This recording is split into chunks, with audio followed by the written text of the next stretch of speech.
Another day, another good day, another good vibes, another vlog. Punta tayo ngayon sa clinic. Doctor appointment ko ngayon. Yan, sa Likyon. Ayan ang aking every 3 months. Every 3 months meron tayong appointment dyan sa Shatin Likyon. Ayan, let's go! Ayan, tara na guys. Pasok na tayo.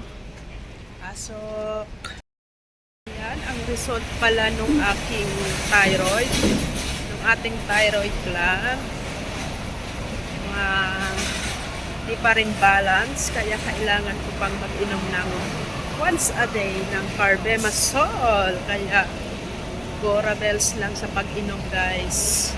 At syempre, bawal muna ang mga matataas na iodine dahil mataas na ang ating salt.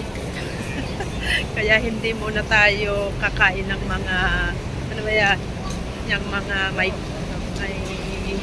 mataas na iodine katulad ng mga clams, crabs, hipon. Ayan. Kaya for the pag-iingat ang ating gagawin. Ayan lang. Pauwi na tayo. Ayan, nandito tayo ngayon sa labas, pauwi. Tatawid tayo ng kalsada. Ayan, ang kalsada.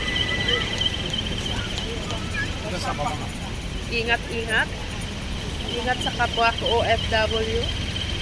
Ayan, tatawid tayo guys.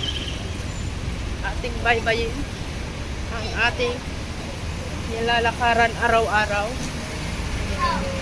Maraming salamat sa inyong panunood sa aking thyroid journey. Hello mga ka-thyroid.